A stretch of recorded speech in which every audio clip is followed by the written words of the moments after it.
علیکم ورحمۃ اللہ وبرکاتہ۔ قیامت کی نشانیاں جو ہیں اور اللہ تعالیٰ نے اس کا وعدہ کیا ہے، سورہ انفطار کی تفسیر آج بیان کریں گے انجینئر محمد علی مرزا۔ انہوں نے بتایا ہے کہ قیامت کی کیا کیا نشانیاں ہیں، اور یہ قرآن سے تفسیر کے ساتھ آپ کو بتائیں گے۔ 3 سورہ میں یہ بتایا گیا ہے۔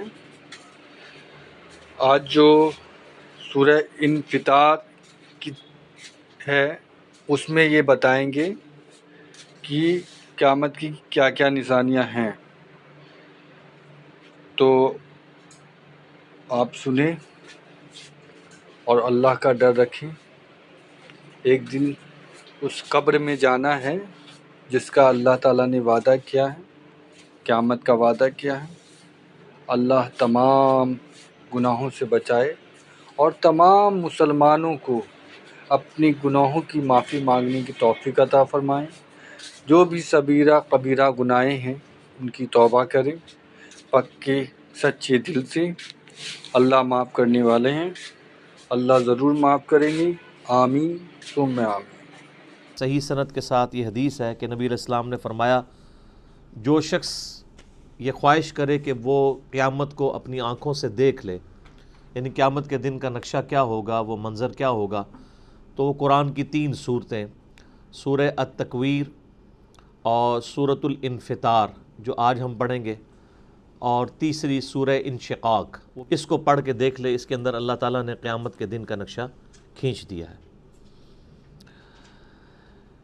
اعوذ باللہ من الشیطان الرجیم، بسم اللہ الرحمن الرحیم۔ اذا السماء انفطرت، جب آسمان پھٹ جائے گا، وَإِذَا الْكَوَاكِبُ انتثرت، اور جب ستارے بکھر جائیں گے۔ میں نے پہلے بھی کئی دفعہ یہ چیز عرض کی ہے کہ پورے کا پورا جو گلیکسیز کا سسٹم ہے یہ گریویٹیشنل فورس کے اوپر ڈیپینڈنٹ ہے، اور قیامت کے دن اللہ تعالیٰ اسی فورس کو ڈسٹرب کرے گا تو اس کی وجہ سے ہر چیز تل پٹ ہو جائے گی۔ آسمان پھٹ جائے گا، ستارے بکھر جائیں گے۔ وَإِذَا الْبِحَارُ فُجِّرَتْ، اور سمندر بہنے لگیں گے۔ پہلے بھی کئی دفعہ یہ چیز عرض کی ہے کہ یہ آتش فشاں کا جو نظام ہے اس کرۂ ارض کے اندر، یہ اللہ تعالیٰ کی قدرت کا بڑا غیر معمولی ایک مظہر ہے۔ اور سمندروں کے اندر جب آتش فشاں پھٹتے ہیں اور لاوا سمندر اگلتے ہیں تو اس کی وجہ سے سمندروں کے اندر ویوز پیدا ہوتی ہیں، وہی سونامی کی فارم میں آ کے ٹکراتی ہیں، اور اسی کی وجہ سے جب یہ آتش فشاں اپنا لاوا اگلتے ہیں تو اس لاوے کی وجہ سے کئی ایک آئرلینڈز وجود میں آ جاتے ہیں، نئے نئے جزیرے وجود کے اندر آتے ہیں۔ اب آپ یہ امیجن کریں کہ قیامت والے دن جب اللہ تعالیٰ اس زمین کو کھینچے گا، وَإِذَا الْأَرْضُ مُدَّتْ، اور وَإِذَا آگے پھر آگے جاتا ہے کہ اللہ تعالیٰ جو ہے وہ زمین کو جو ہے وہ کوٹے گا اور بالکل فلیٹ کر دے گا جیسا کہ اللہ تعالیٰ چاہے گا، تو اس کی وجہ سے زمین کا جو لاوا ہے یہ باہر نکلے گا، یعنی جو سائنٹیفکلی ہمیں چیز سمجھ آتی ہے، واللہ عالم۔ اور جب زمین کا لاوا اتنی کثرت کے ساتھ باہر نکلے گا تو یہ جتنے آپ کو سمندر نظر آ رہے ہیں یہ سمجھ لیں بہت بڑی بڑی ایک دیگیں بن جائیں گی جن کے نیچے آگ جلی ہوئی ہوگی، اور جب یہ پھر پانی ابلے گا تو پھر یہ باہر نکلے گا سونامی کے فارم میں۔ آج تو ہم اس چیز کو آبزرو کر سکتے ہیں کہ جب سمندر کے اندر لاوا اگلتا ہے تو یہ سمندر بہنا شروع کر دیتا ہے، یعنی اپنی جو باؤنڈریز ہیں اس سے بھی باہر نکلتا ہے، کئی کلومیٹرز تک کوئی بھی راستے میں چیز آتی ہے وہ بچتی نہیں ہے۔ تو یہ اسی نقشے کو کھینچا جا رہا ہے کہ قیامت والے دن سمندر جو ہیں وہ بہنا شروع کر دیں گے، یعنی اس طرح ان کے نیچے گرمائش والا معاملہ ہوگا۔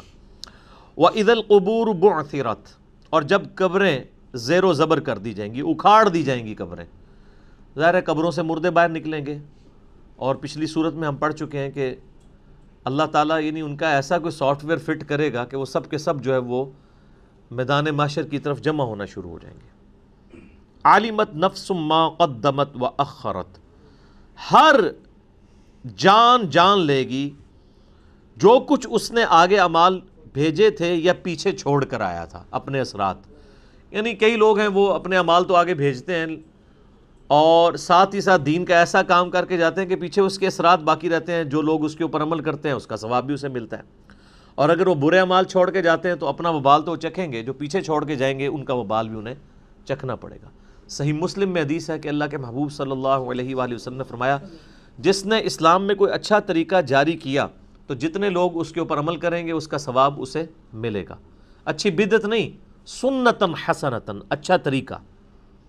جیسا کہ میں کہتا ہوں امام بخاری نے ایک اچھا طریقہ جاری کیا کہ نبی الاسلام کی احادیث کو کتابی شکل میں لکھا. حدیثیں وہی تھی، کتابی شکل میں آئی، تو یہ ایک اچھا طریقہ ہے. اور آج کے دور میں اس کا اچھا طریقہ ہے کہ عربی سافٹ ویئرز بنائے گئے ہیں احادیث کی کتابوں کے، قرآن حکیم کے، اینڈرائڈ ایپس بن چکی ہیں.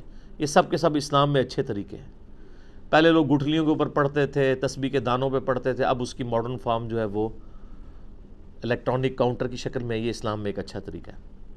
تو جس نے اسلام میں اچھا طریقہ جاری کیا، جتنے لوگ اس پر عمل کریں گے اس کا ثواب اس کو ملے گا اور ان کے اپنے ثواب میں بھی کمی نہیں ہوگی.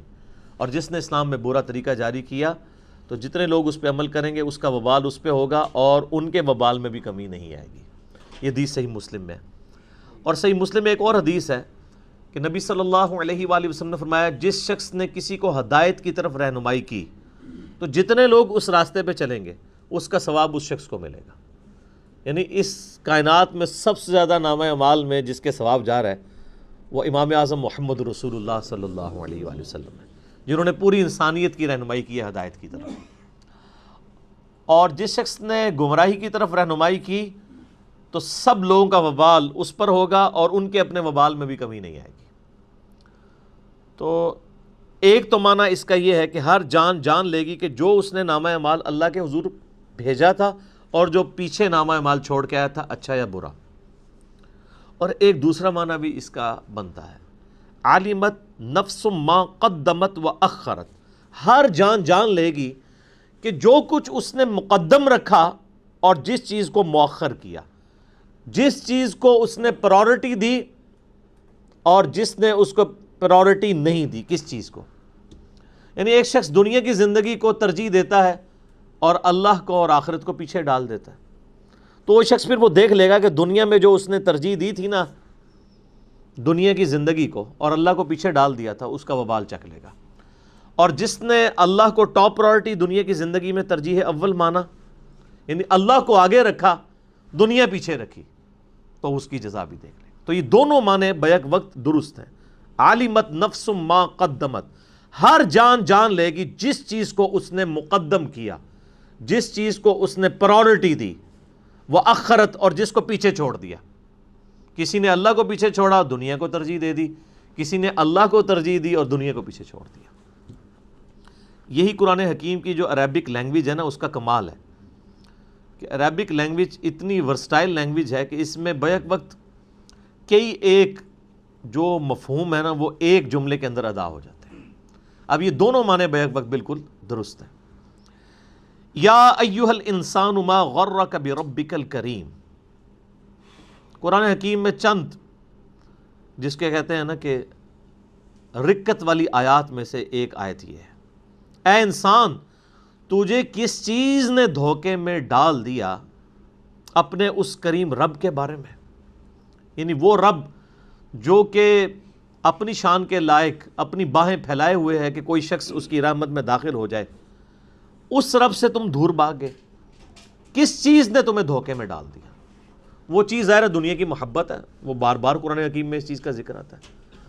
اور اس چیز کو جو یوٹیلائز کرتی ہے پرسنالٹی وہ شیطان ہے.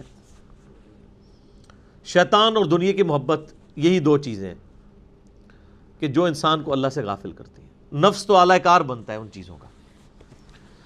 تو اللہ تعالیٰ فرماتا ہے کہ اے انسان تجھے کس چیز نے اپنے اس کریم رب سے دھوکے میں ڈال دیا. ایک معنی تو یہ ہے کہ کس چیز نے تجھے اللہ سے دور کر دیا، اور دوسرا معنی اس کا یہ ہے کہ رب کے بارے میں دھوکہ، اس کے جو کرم والی صفت ہے، اس صفت کے حوالے سے تجھے کس چیز نے دھوکے میں ڈال دیا؟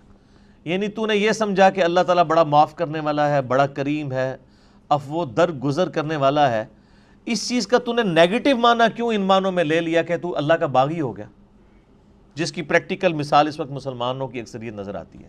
کچھ بھی ہیں اللہ تیرے محبوب کی امت سے، یہ دھوکے میں ڈالا ہوا ہے نا۔ اللہ کا جو کرم ہے، اللہ کی جو رحمت ہے، اس کے معاملے میں شیطان نے ہمیں دھوکے میں ڈال دیا۔ ہم نے اس چیز کا یہ معنی لے لیا کہ اب اللہ تعالیٰ کی اطاعت تو کرنی نہیں، خوب نافرمانیاں کرنی ہے، وہ تو ہے ہی کریم ہے، معاف کر دے گا۔ یہ معنی بھی بیک وقت اس میں درست ہے۔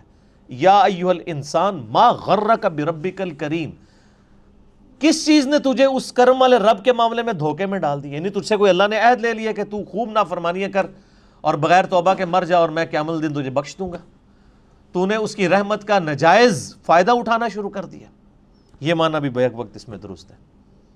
الذی خلقک فسواک فعدلک، وہی اللہ ہے جس نے تجھے پیدا کیا اور خوب تیرا تسویہ کیا، درست کیا، اور پھر ہر چیز کو معتدل بنایا۔ یہ ایک آیت کے اندر ایسی قیامت مضمر ہے کہ گھنٹوں اس پہ بولا جا سکتا ہے۔ میں نے ایک لیکچر دیا ہے، ہو از اللہ in the light of latest scientific facts, اللہ کون ہے جدید سائنسی حقائق کی روشنی میں، مسئلہ نمبر 60 ہے میرا، 60 نمبر، کہ اللہ تعالیٰ نے ہر چیز کو اتنی پرفیکشن کے ساتھ بنایا ہے۔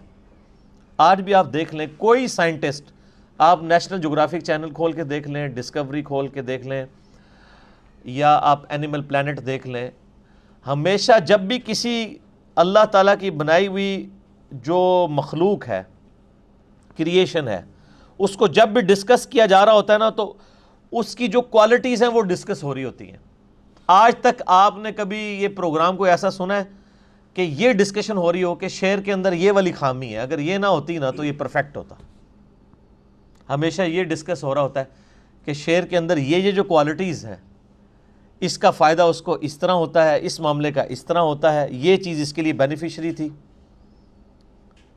اسی طریقے سے مگرمچھ، کروکوڈائلز ڈسکس ہو رہے ہوتے ہیں تو بتایا جا رہا ہوتا ہے کہ ان میں یہ کوالٹیز پائی جاتی ہیں، یہ چیز اس کی اس کام آتی ہے، یہ چیز اس کی اس کام آتی ہے۔ ہمیشہ پازیٹیو ایفیکٹس ہی ڈسکس ہو رہے ہوتے ہیں۔ اتنی پرفیکٹ یہ کریشن ہے کہ جب سائنٹسٹ بھی اس کو ڈسکس کر رہے ہوتے ہیں تو وہ ہر ایک چیز پازیٹیو انداز میں ڈسکس کرتے ہیں، کبھی کوئی چیز نیگیٹیولی ڈسکس نہیں ہوتی۔ اور انسان تو پھر اس کی کریشن کا کلائمیکس ہے۔ انسان کو جب ڈسکس کیا جاتا ہے تو ایک ایک چیز اس کی ڈسکس ہو رہی ہوتی ہے۔ آپ دیکھیں کہ اللہ تعالیٰ نے انسان کو کتنا فلیکسیبل بنایا ہے۔ سب سے بڑی کوالٹی جو ہے نا انسان کی، اس کی فلیکسیبلٹی ہے۔ آپ دنیا میں کوئی بھی مشین بناتے ہیں نا، اس میں فلیکسیبلٹی نہیں ہوتی ہے۔ اب مثلاً یہ میرے یعنی ہاتھ میں گھڑی ہے، اس کے اندر جو چیز ہے وہ فکس ہے۔ اگر میں تھوڑا سا اسے ٹیڑھا کروں گا تو یہ ٹوٹ جائے گی۔ لیکن آپ اپنے پیٹ کے اندر دیکھیں اللہ تعالیٰ نے کتنے انسٹرومنٹس رکھے ہیں۔ آپ چاہے ایسے بیٹھ جائیں، ایسے بیٹھ جائیں، اس اعتبار سے معدہ اپنے آپ کو ایڈجسٹ کرتا ہے۔ جگر، گردے، کوئی فکس تو نہیں ہے، اپنی جگہ تو اس کی ہے، لیکن وہ پیٹ کے اندر اس کی اپنی فلیکسیبلٹی ہے۔ یہ آپ کو انسان کی بنائی ہوئی کسی چیز میں یہ فلیکسیبلٹی نظر نہیں آئے گی۔ وہ اسی فریڈم آف ایکسپریشن سے باہر نہیں نکل سکتا۔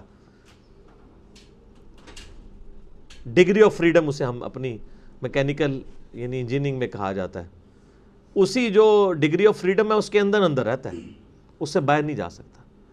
لیکن انسان کی آپ فلیکسیبلٹی دیکھ لیں کتنی زیادہ ہے کہ اسی ایک پیٹ کے اندر اتنے انسٹرومنٹس رکھ دیے ہیں، لیکن وہ اپنی اپنی جگہ جو ہے وہ ایڈجسٹ کرتے رہتے ہیں۔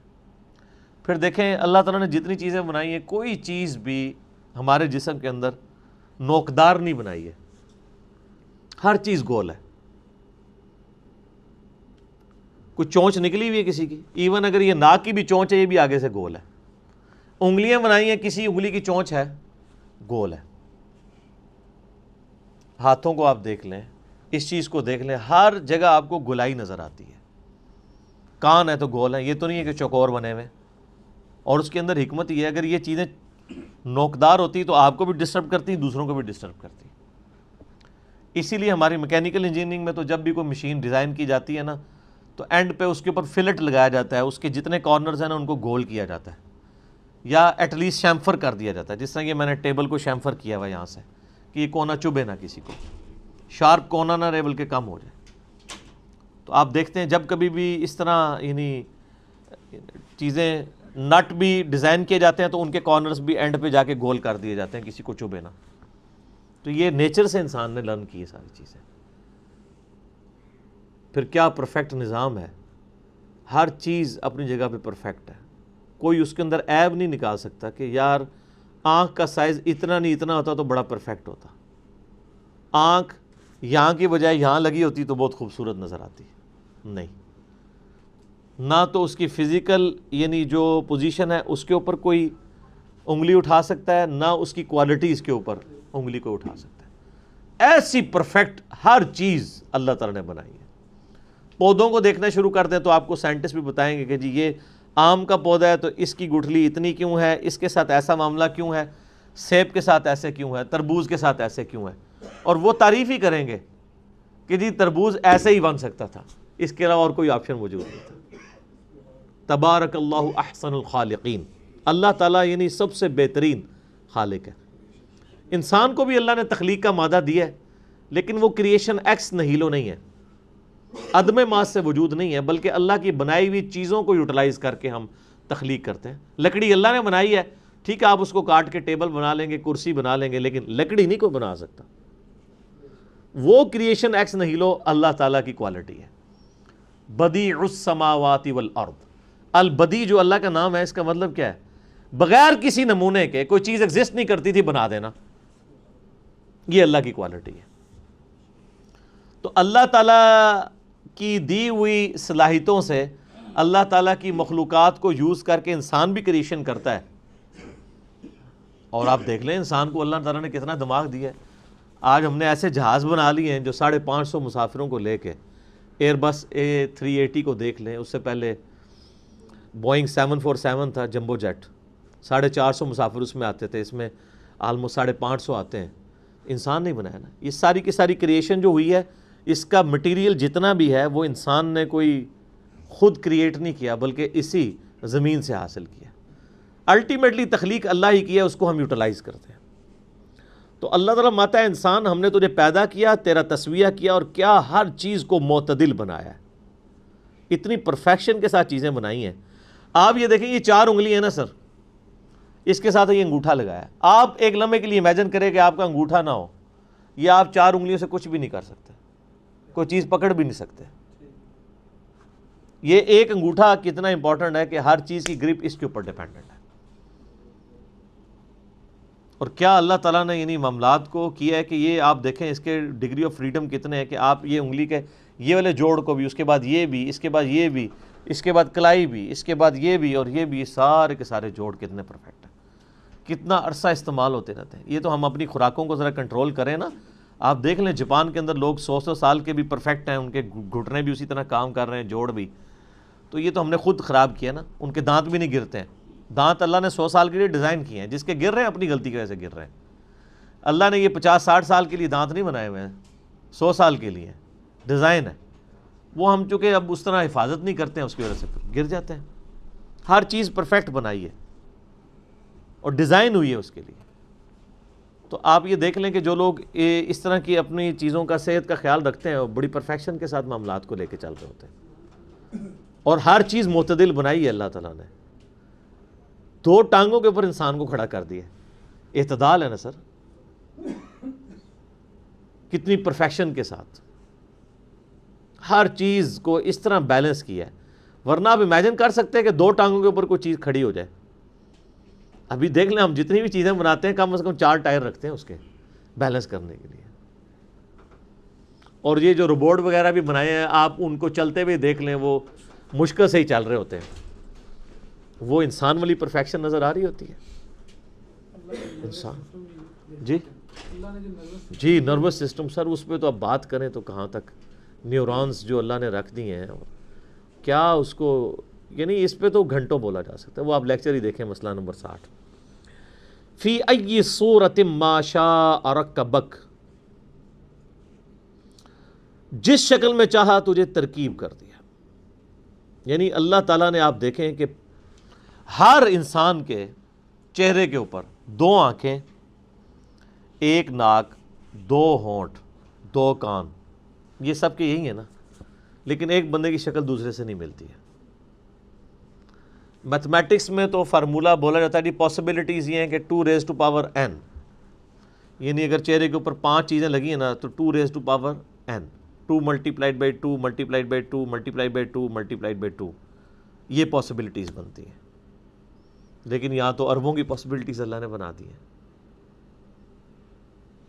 ہر انسان دوسرے سے مختلف بنا ہوا ہے، اور یہ تو آپ کو دیکھنے میں فرق نظر آ رہا ہے۔ یہ ٹوئنز جو دیکھنے میں بظاہر ایک نظر آتے ہیں، اگر آپ ان کی تھرمل پکچر ڈرا کریں نا، ان کے جسم کا جو تھرمل پکچر بھی بنتی ہے نا، آج کل ایئرپورٹس کے اوپر آپ کے یہ ریٹینا کی بھی امیج لیا جاتا ہے اور آپ کا ایک تھرمل امیج بھی بنتا ہے۔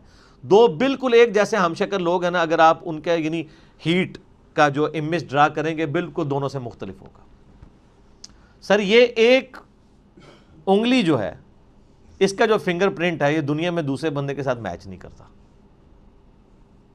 کتنی زبردست پرفیکشن ہے یہ، سبحان اللہ کہنا کو دل چاہتا ہے۔ اللہ اکبر کبیرہ والحمد للہ کثیرہ وسبحان اللہ بکرۃ واصیلا۔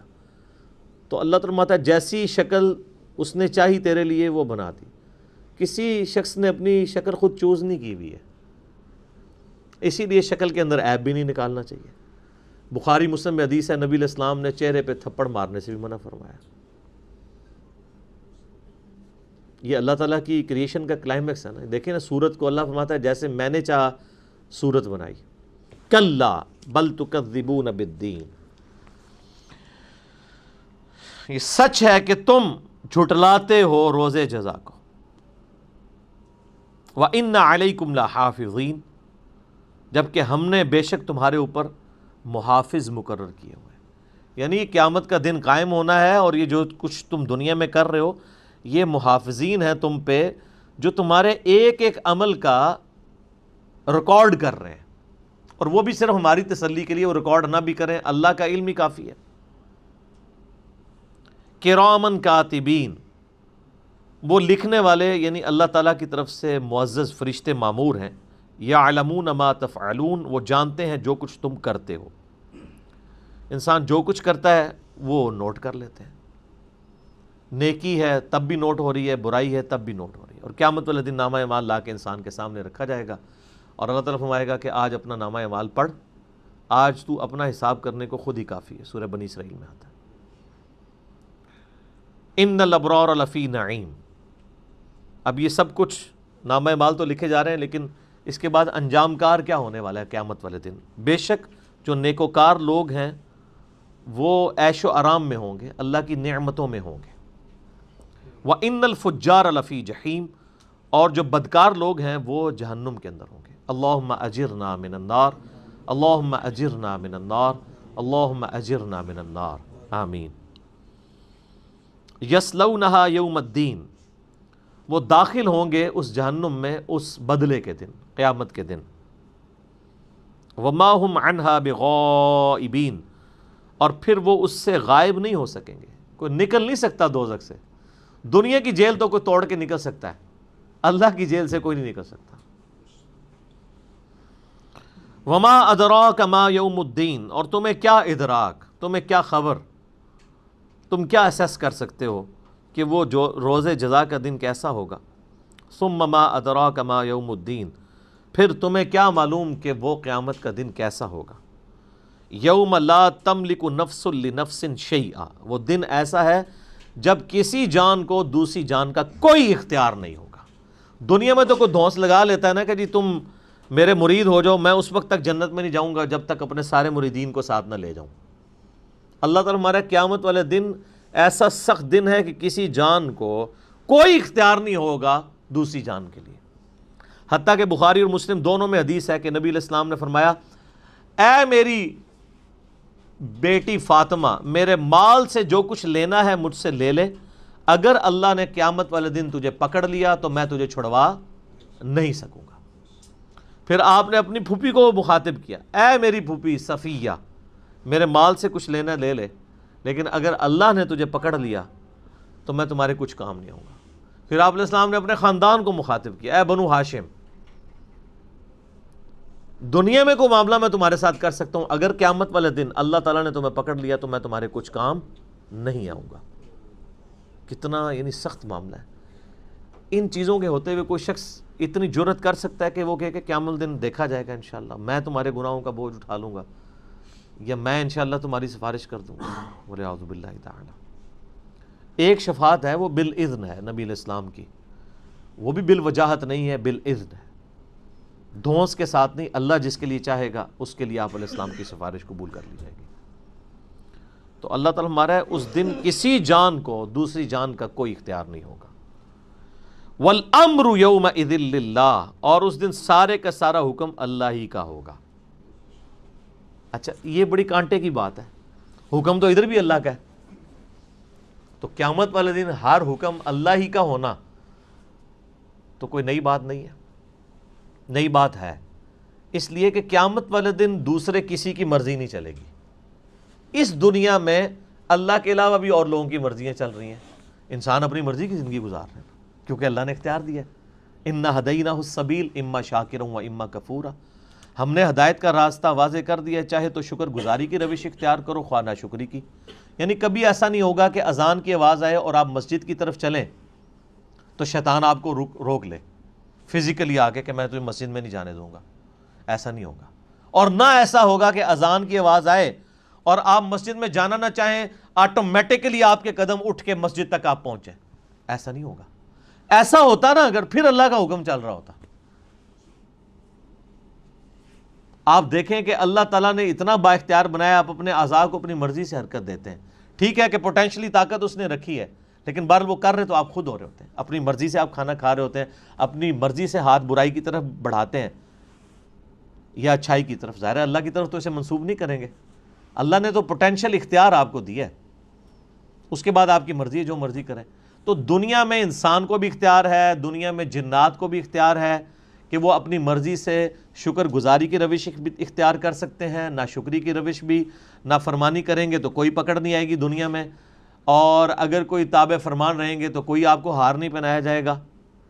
آخرت کے اندر فیصلہ ہوگا، لیکن آخرت میں جا کے یہ والا معاملہ نہیں ہوگا کہ جو آپ دنیا میں کر رہے ہیں وہی آپ کی مرضی چلے۔ دنیا میں ہمارے اعضاء ہماری مرضی سے چل رہے ہیں نا، لیکن سورہ حامیم سجدہ سورت نمبر 41 میں اللہ تعالیٰ فرماتا ہے کہ قیامت والے دن انسان کے اپنی اعضاء اس کے کیے ہوئے، ایون اس کی کھال بھی گواہی دے گی اس کے اوپر، منہ پہ تو مہر لگا دی جائے گی، پھر انسان کہے گا کہ اپنے اعضاء سے مخاطب ہوگا کہ میرے ہاتھ تو یہ میرے تھے، تم نے میری خلاف گواہی کیوں دی؟ تو ہاتھ بول کے کہیں گے، پاؤں، آنکھیں، کھال، جسم کا ایک ایک عضو بول کر کہے گا کہ آج ہمیں اس اللہ نے زبان دے دی ہے جس نے ہر چیز کو زبان دی تھی دنیا کے اندر۔ دنیا میں ہمارے ہاتھ خاموش ہیں، لیکن قیامت دن یہ بولیں گے، حق میں یا خلاف گواہی دیں گے۔ تو یعنی ہمارا یہ والا اختیار بھی ہم سے چھین لیا جائے گا۔ حتیٰ کہ قرآن حکیم میں آتا ہے کہ قیامت والے دن جب اللہ تعالیٰ کی ایک شان دکھائی جائے گی، ساکھ کھولی جائے گی، تو ساری مخلوقات سجدے میں گریں گی، لیکن جنوں انس میں سے صرف وہی لوگ سجدے میں گرنے میں کامیاب ہوں گے جو دنیا میں اللہ کو سجدہ کیا کرتے تھے، اور جنہوں نے دنیا میں سجدہ نہیں کیا وہ سجدہ کرنا بھی چاہیں گے، ان کی کمر تختہ ہو جائے گی۔